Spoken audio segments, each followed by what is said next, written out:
Pensem que tothom hauria de poder tenir accés a una educació sexual de qualitat.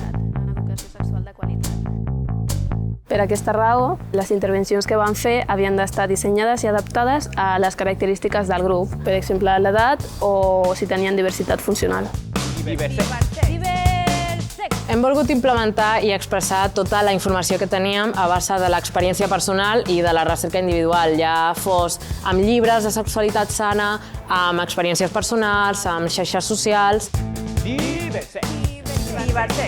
Tenint en compte que hem tingut un temps limitat en aquest treball i a més ho hem compaginat amb els altres mòduls, haver-ho fet en grup ha ajudat a l'execució i la implementació del treball de Diversex. I hem volgut no continuar reproduint tot el que té a veure amb prejudicis i estereotips de gènere. Haver pogut tenir un ambient de confiança a classe ha ajudat també a expressar-nos i ens ha ajudat també a poder implementar aquest ambient en un altre grup.